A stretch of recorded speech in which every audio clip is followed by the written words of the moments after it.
When you're thinking about jumping out of an airplane, you sweat about it. You think about it. You don't sleep the night before. You get all geared up and you are sweating. You're nervous. You're sitting at the back of the plane going, am I going to jump? Am I going to jump? And it's a horrible place to be because your brain hasn't made the decision to jump. Once you jump, guess what? Nothing you can do about it. Your blood pressure goes down. The anxiety goes away. So in any difficult decision, once you've made that leap to the decision, this is in the reality phase, everything gets better.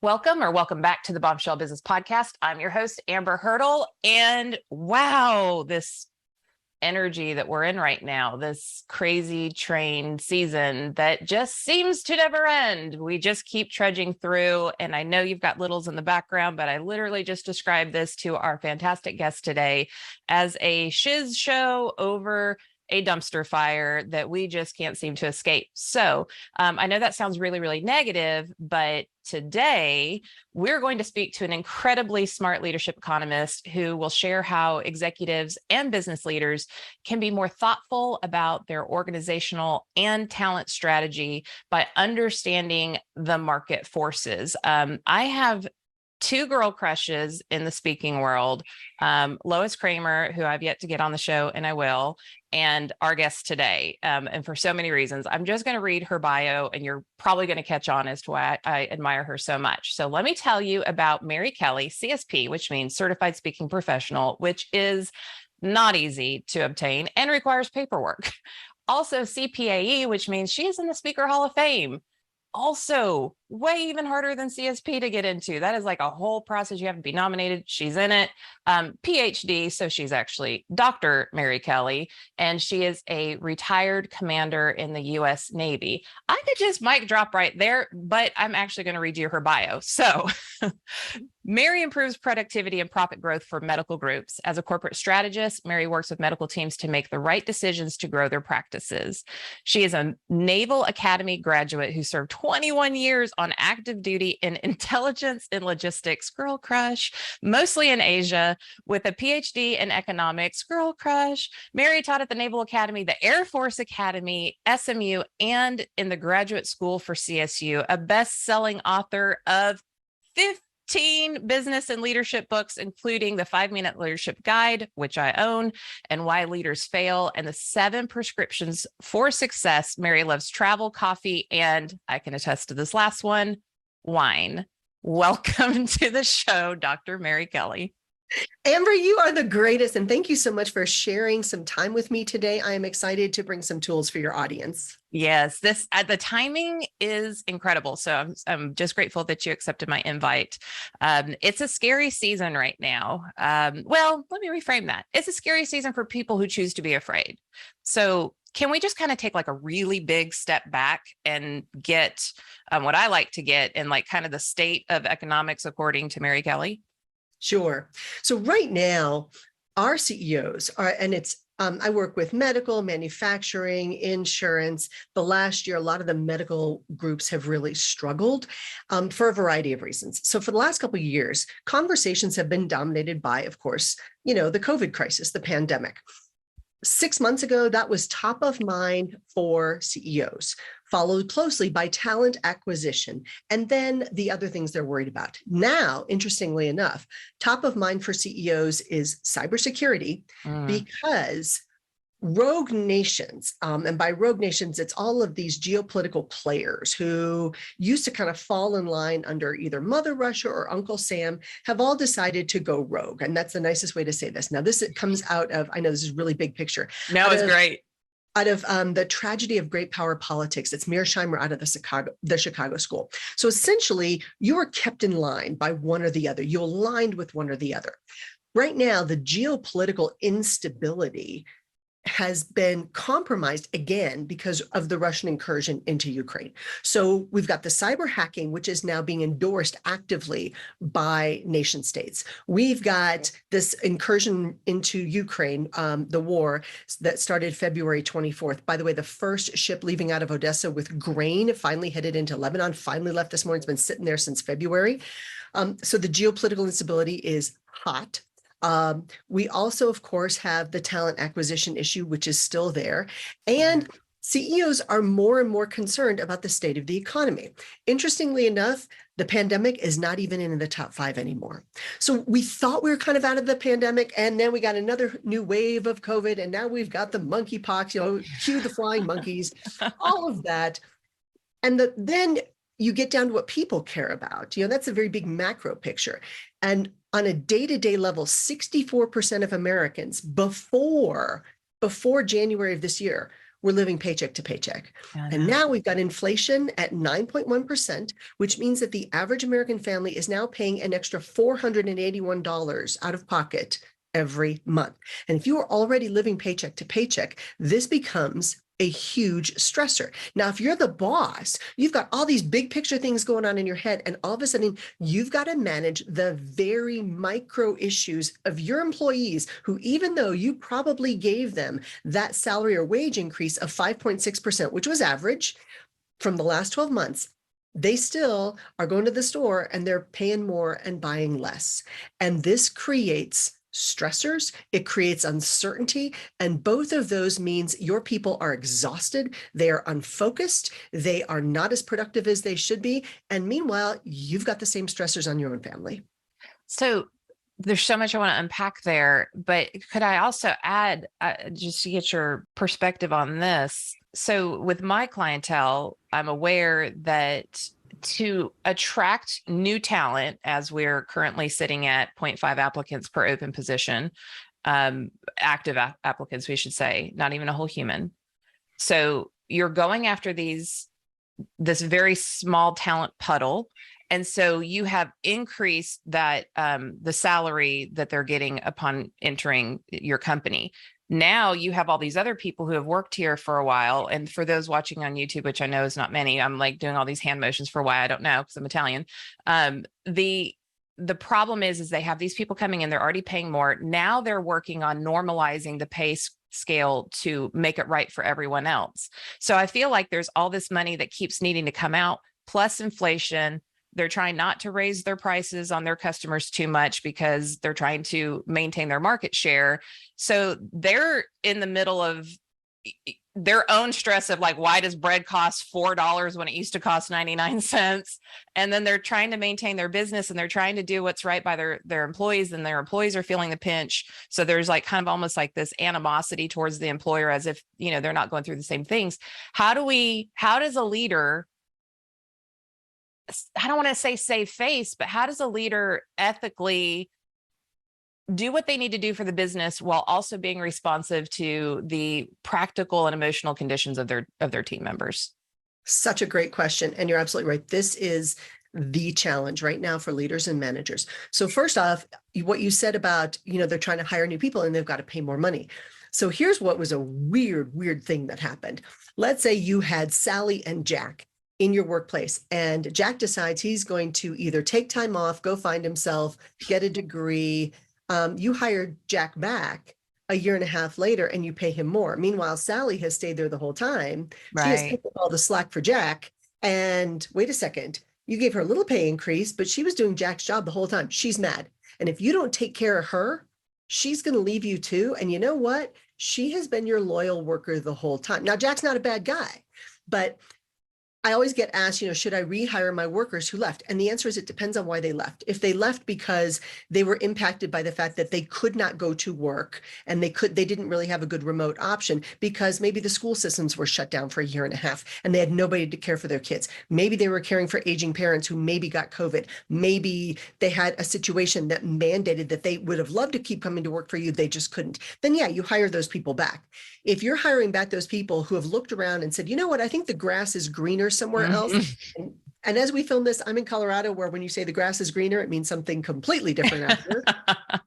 They looked around and said, the grass is greener. They tried somebody else. And they decided maybe it's not greener. Maybe I want my old job back. See, that's like marrying your ex-husband again. That's right. And you have to be really careful about that, because even though he says he's changed, he has not changed. So there's some of that where in times of desperation, we tend to hang on to talent longer than we should. And we tend to hire people who really are not going to be good for us. This is, again, us dating the wrong person for the wrong reasons, because because it's 6 o'clock on Saturday night, we're thinking nobody else is going to ask us to prom. So we're going to go with that guy we know is bad for us. That's what a lot of employers are doing. Do not get yourself into the scarcity mindset of this. There are still great people out there to hire, just as a point. The problem is a lot of organizations are fishing in the same pool, and that is not where the new people are.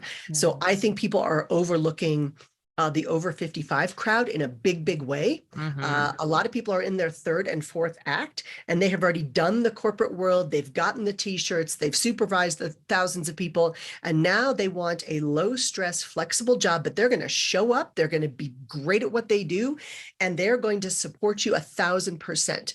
We also need to be looking at those people who need the flexibility, whether it's because of family considerations, whether it's because your circadian rhythm just works where you work best from 3 to midnight, whatever that looks like. We've got to be looking outside the normal, 8 to 5, punch the clock, do what you need to do. And I realize that sounds to some people like pandering to this whole flexibility. But I just want to point out, in all capacities right now, salary is attracting people to your workplace. The benefits are enticing them, but the flexibility and your leadership is what's keeping them. That's right.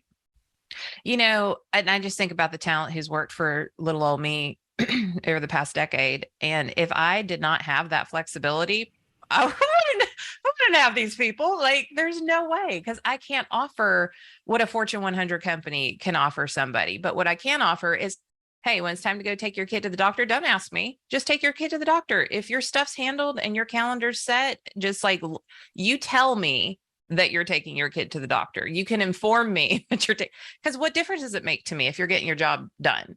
And that's, like, to me, as a very my personality type, no matter how you measure it on what psychoanalytic tool you use, is just flexible. So if somebody's a little more like, here's the rule book, here's how things need to be done, crawl in the box because I feel safer when everybody's in the box, I can see that being more difficult. So what are some strategies that you might have for somebody who's more like, check the box, dot the I, cross the T's? So the number one issue there is trust. Do you trust people to do their job? And I wildly trust people until they prove that they cannot be trusted. So I kind of approach people like a Labrador puppy. I'm like, okay, everything's going to be great. But that's burned me a little bit in the past, but not as often as you would think. Yeah. And with my team, I don't have any set working hours, none. Like, here's what I need you to do. Please get it done. That's it. That's all I ask. And give me updates. That's all I ask. I don't care what you're doing. I don't care when you're doing it. That, to me, the Hawaiian word for it is kuleana. It's not my sphere of influence. I'm not going to control that. But in a larger organization, a lot of it is, are you trusting your people to do the job you want? And this is where some leaders and managers have pushed back against remote work. And yes, remote work works for some, not everyone. Right. But the big issue there is trust and accountability. If you are trusting your people and they are getting the job done you need them to get done, do you really care if it takes them 4 hours or 20? Really, you don't care, as long as the work is of the quality you want. And that's an accountability factor. However, we have to understand that many people went to remote work and then they decided, you know what, it sucks. Well, but some people hate it. And yeah. I very recently talked to a gal who works as a data person for a hospital. And she said, I hate it because every time I want to ask a question, it's like an hour process. Like, right. I have to get hold of somebody and I can't find somebody and I can't just walk around and go, hey, am I doing this right? She said, I miss the camaraderie. But there's other remote workers out there. And the percentage at one time was as high as 19% of the people who were working remotely had another full-time remote job. Mm-hmm. So all of a sudden, the reason you can't get hold of your people and they're doing not so great work is because they're maybe giving you 4 to 6 hours a day and they're giving somebody else 4 to 6 hours a day. And maybe they're just cutting corners and maybe they're hoping you're not going to notice. So then when those people are told to come back to work and all of a sudden they're looking at this lost revenue stream. And the reason we know this exists is because the unemployment numbers are at 3.6%, but the labor force has actually decreased over time. So we know there's people double dipping because the math doesn't make sense. And people in focus groups have admitted this. So the issue is, I don't begrudge those people. Look, there were times when I was working and they said, well, can you get this done? I'm like, sure. And they're like, okay, can you get it done the next 3 weeks? I'm like, I can have it done in the next 40 minutes. Like, I can get this. I know what to do. Not everybody works to a certain pace on certain things. So that then becomes a leadership and management issue. Are your people producing what you want in the time expected for the price you're paying? And that doesn't matter if they're doing it in the office or at home or from a beach, in Mexico. It doesn't matter. So part of that flexibility is how much remote work makes sense. Because we all know people who said, oh, I'm going to do remote work on Fridays, and they were not working. They were not working. So how do you then manage that? And the answer is you have very frank and open conversations with people and go, look, if this looks more like a 4-day work week with 12 hours a day or whatever it is, or 10 hours a day, then that can work if you are also available to talk to our clients on this day. But we've all got to make sure that we are doing all the things correctly to make this happen. And that to me remains a challenge. But you also talked about how, and I didn't get back to this question, how can leaders lead people through this constant change, which we are suffering with right now? And I would like to can I touch on that without being a run-on sentence? Because this was a very long run-on sentence. It's okay.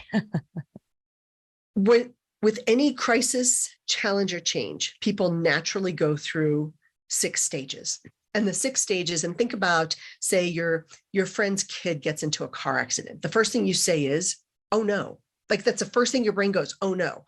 Your brain does not like to think of bad things happening. It's the rejection stage.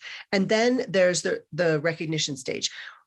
In the short term, what do I need to do? Okay, are they okay? Do you need to go to the hospital? Can I cover something for you? Do you need me to get the kids from school, go get the dog, bring you a bottle of wine? Like, what do you need me to do in the short term to help you put a Band-Aid fix on this problem?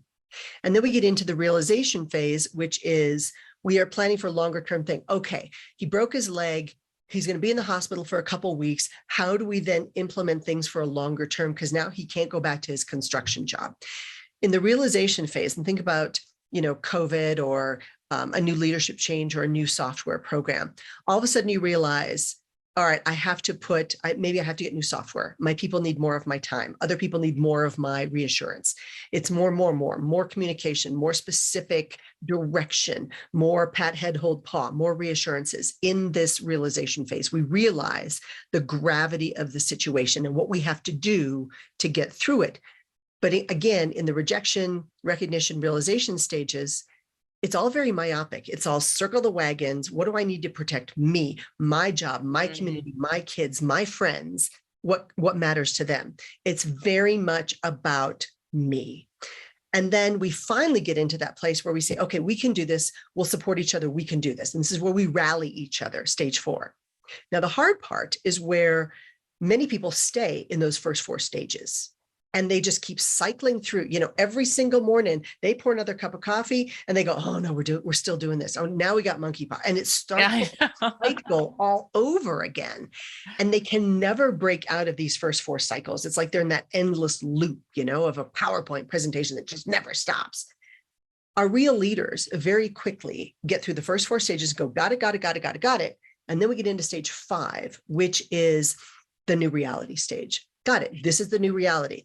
Kid's got a broken leg. He won't be able to work for 6 months. This is what this is going to look like. Maybe we've got a new boss. We've got to adapt to the new boss. We're going to have to relocate. We've got a new software update. They get the new reality. They accept it quickly. See, that habenula of our brain, that's the part of our brain that manipulates change.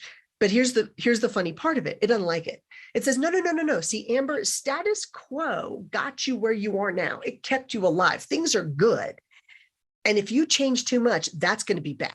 Right. But as soon as your brain goes, but we're going to do this, and you make the decision to accept the new reality, to accept that change, the habenula goes, oh, got it. And then your brain moves forward. This is why for people who are struck in between trying to make a decision, like what if you are struggling with making a move across country, or what if you are thinking about getting a divorce? Oh, that's the worst place ever, because you're not sure if you're going to make that decision. That's a horrible place. If you're I like to liken this. I know there's a very long run on sentence, but when you're thinking about jumping out of an airplane, you sweat about it. You think about it. You don't sleep the night before. You get all geared up and you are sweating. You're nervous. You're sitting at the back of the plane going, am I going to jump? Am I going to jump? And it's a horrible place to be because your brain hasn't made the decision to jump. Once you jump, guess what? Nothing you can do about it. Your blood pressure goes down. The anxiety goes away. So in any difficult decision, once you've made that leap to the decision, this is in the reality phase, everything gets better. And then that moves in. Doesn't that make a lot of sense? You just gave me like a big aha for myself, because I've been told so often throughout my adult life, you're very decisive, Amber. You rip the Band-Aid off, you just make the choice and you commit to it and you go. But I mean, going all the way back to, being a teen mom, like there weren't a lot of options. I didn't have time, space to like deal with that friction of what if, like I didn't have it to give, like I had to keep things moving forward or else. And I'm sure, I'm a very high risk kind of personality anyway, so I'm sure that plays into it. But the way you just described that is like, yep, I make choices and I deal with the educated choices. I don't willy-nilly it, but it's easier for me to deal with the stress of the consequences than to deal with the stress of being indecisive. Yes. And you just scientifically explained why. I love you. Oh, you're the best. You're the best. I love you. Stage 6 is the realignment phase. And this is all externally focused. This is how do we support our customers? How do we support our people? How do we help each other? What can we do to help our people manage change? How does this change our strategic leadership? What do we need to do differently moving forward? For example, we know, what's not going to get better in the next year? Supply chain problems. They're not going to get better. We've got a shortage. 2 years ago, we had a shortage of 8,000 truckers. Now we have a shortage of over 500,000 truckers in our country. Supply chain problems are not getting better. In the short term, inflation is not going to get better. This is going to be a candy Christmas for a lot of people because the prices are just going to get higher. We're going to see people buying just inelastic goods, things that they can't do without, gasoline and milk and diapers and bread. It's going to be tougher moving forward. So how do we help our people deal with those things that are challenging? And the answer on that in the realignment phase is more communication, more transparency, being more open about, hey, I would love to give you a pay raise, but here's what our books look like right now. And the things that you're buying in the grocery store are more expensive and our resources are more expensive as well. Be open about your numbers with your people. A lot of people will understand if you say, look, we just don't know. And we don't believe we can spend this money right now without this. But here's another thing that I've seen some of my clients do very successfully is, at the Friday meeting, and we strategized about how to do this. They just gave people money. And here's how they did it. They said, look, we know times are tough right now. We're not sure what we can do in the long term. While we would love to think about pay raises and all that other stuff, because we're worried about inflation too. We're worried about inflation too. So my advice to them was go to your bank and get a whole bunch of $500 Visa cards so that people don't have to worry about the tax, implications, and pass them out and just say, thank you. Here's a $500 Visa card. And so it's just like a little shot in the arm. It's, hey, we get your pain. We're sorry. Now, does it have to be $500? No, it can be a $20, Walmart card. A gas card. A gas card. Anything. Nothing says I love you in 2022 like a gas gift card. It totally is right. It's totally right. But we have to somehow empathize with people in the place they're in. And we also want to make sure that they are not looking for another job because that job might pay them $1 more per hour. Yeah. And it's one of those things where you have to be very, very open and say, right now, I want to give and talk to HR, talk to leadership. There's a thing called the theory of efficiency wages that says that you pay your people as much as you possibly can, specifically for that reason, so that they increase their loyalty to you and they're not looking for another job. If you've got 3 contractors and one's working for $10 an hour, one's working for $20 an hour, and one's working for $50 an hour, the client who's paying them $50 an hour is going to get the most attention first. That's right. So that's just reality. It's not that people respond to incentives. So as leaders, we have to remember that our people are responding to incentives and they're responding to this constantly changing workforce, community time, family time, new dynamics, and change for a lot of people is really, really hard. For most people, it's hard. It's so hard. So we as leaders have to help our people by reassuring them of the things we can reassure, by helping them understand that we understand the situation they're in. And that means we have to understand it.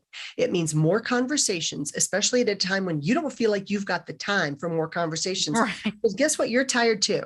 And for those people, I'm like, get a monster drink, have some more coffee, have the conversations. You've got to lead strong. And we have never needed strong leadership more. And it's, well, I won't get on that diatribe. I wrote my post for social media last night, and something that we talk about a lot in my practice is encouraging a culture of highly visible leaders. Mhm. And what does that mean? That means that whether you're in the office together, just walking by everyone's office or cube and saying like, good morning, how are you? Like, how was the softball tourney this weekend? Whatever, show that you care.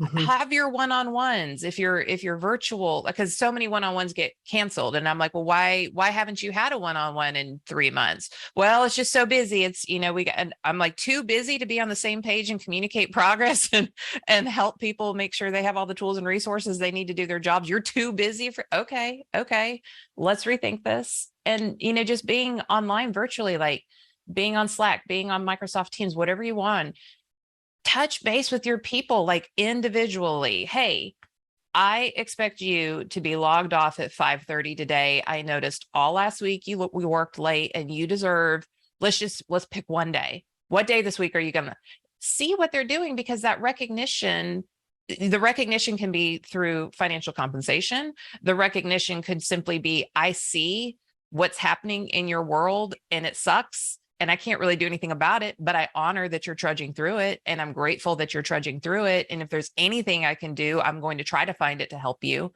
Highly visible leaders in a season that we're enduring, I won't say going into, I think is probably one of the most critical pieces. And that means you have to put your shiz on the shelf because it's not about you. No, it's not. And if we think about people like dogs need, when there's a thunderstorm, they need your reassurance. Pat head, hold paw. It's going to be okay. When they're scared, they look to you for guidance. Mm-hmm. People are the same way. We look to other people for reassurance and guidance. And if you're the leader and you're not there to look at, your people are going to look to the people around them, and that may not be the best place for them to look. They may be listening to the person who says, this workplace is terrible, and we all need to be getting better jobs. That's right. All of a sudden, rumor, innuendo, and gossip is what people believe in the absence of strong leadership. So what I tell people all the time is, don't be afraid to lead your people and be strong. Even when you think people would know. So on the back of my dog shampoo bottle, there's actually something that says, remember, a tip, once your pet is slippery and wet, he or she is suddenly faster and smarter than you are. So close all the doors before you give them a bath. We all know this, but sometimes you just need that reminder of, oh yeah, I need to close the door. Like little stuff. There's a reason you have a sticker on your computer that says drink water. Help people stay focused with those reminders that you as the leader can provide.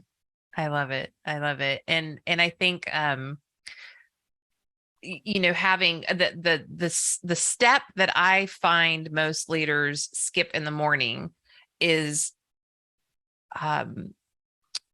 creating their own agenda. Mm-hmm. It is spending time with themselves first. It's setting their own agenda. And to your point, I mean, it's PR 101. There you go. So I've got my digital version. I am a handwriter person as well, but last night I just honestly didn't feel like getting up to go get my thing. So I did it in Google Drive. But PR 101, public relations 101 is like that. It exists because if you don't frame the narrative, somebody else will. Mm-hmm. And so companies do this. We'll just, we're not going to address it. And that's like literally the worst you could possibly do, because somebody else will tell the story. Somebody else will get that gossip going. And it's the same thing in cultures and in employer brands. So mm-hmm. as you set the day and you're considering your personal brand, which is going to influence the function of not just your department, but truly through the whole company, depending on the size, because that is a rippling effect. Like decide, like, who am I going to be today? What's my attitude going to be today? What am I hopeful for about today? What do I need to get done today? What do I need to get done this week? Who do I need to check in with? Who is slipping away from me? I can feel it. They're not engaged. I feel them slipping. What do I need to do to handle that? Who is my rock star that I don't want to forget about, that I want to make sure that I say thank you to, that I keep encouraging, that I don't let slip through the cracks simply because I don't have to worry about them? When you set your agenda like that, oh yes, what you got? You got Amazon cards. I just went and got a handful of Amazon cards that I am sending out to my people because I just want to say thanks. Yeah. And it's those little surprise things that they just know you're thinking about them. It can be anything, it can be anything. And you're absolutely right. You don't want those people slipping away. Once you feel like they're slipping away, it's kind of like that boyfriend who started looking at other people. You don't want them looking. You want them happy and productive, and you want them to understand that you're backing them, and you're backing them as best as you possibly can. And that is better than most. And so you're trying to help people. And it's not just monetary things during monetary times. It just shows concern and care and empathy and sympathy. And if you just give people a gift card, that's great, but it's not fantastic. It's lip service. It's lip service. But if you put that inside a card and say, hey, I just know you're going through a little bit of a time. A lot of us are, and I just want to let you know how much your present, what you did last week with client XYZ was just fantastic. And I want to let you know it's noticed, it's really appreciated. And please let me know if there's anything you want to talk about, if there's anything I can do to help. Like just letting them know you care. Yeah. I love it. And that's what I love about you. You're just real. You just say what it is. And that is to me, the greatest way to learn and the greatest way to do business is to just be transparent. So before I tell everyone the ways that they can get in touch with you and the guide that you have to offer, I always like to ask guests the same question. And it doesn't have to be about what we talked about today. It can truly be about anything. And this podcast was created to help professional women become more bold, brave, and unwaveringly confident as professionals. And we have adopted our Bombshell boys. So we do have male listeners too who resonate with the message. So before we part ways, or before I tell people how to get a hold of you, what is your parting piece of advice for a bombshell? Every single day, get up and do the thing that is going to matter most in your business. Sometimes that's making those sales calls you don't want to make. Sometimes that's reaching out to your people. Sometimes that's answering that email you didn't want to do. And every single day, look at what's going to matter most to your business and do that thing first. Procrastination is not going to help you get there. That's right. Love it. And there are days where I'm going to replay that in my own brain. So Mary can be reached at mary@productiveleaders.com. She's on Facebook, LinkedIn. You know how I feel about LinkedIn, Bombshell. We do business on LinkedIn. So get off of TikTok. A third of your TikTok time, I want you to commit to LinkedIn, where you can be that bold, brave, unwaveringly confident woman. She's on Twitter and Instagram, and we will have all of those handles in the show notes. And of course, she can be found at productiveleaders.com. And she's offering the 5-minute leadership guide. And we'll put that link to get that free resource as well in the show notes, which can be found at amberhurdle.com/podcasts with an S. Can you tell us a little bit about what's in that 5-minute leadership guide? So this is a compilation of my 12-month business success and accountability planner. I use it every single day. I drink my own Kool-Aid because it works. When I put this together for my sales teams, all of a sudden I went, oh, I should really use this. So this is it is a package that my team sells for a couple $100. Your audience is getting it for free. And in it are these 5-minute success pages. So it's things your people care about right now. So it's focus and productivity and team building and employee engagement and all of that. You're getting this huge vault of material.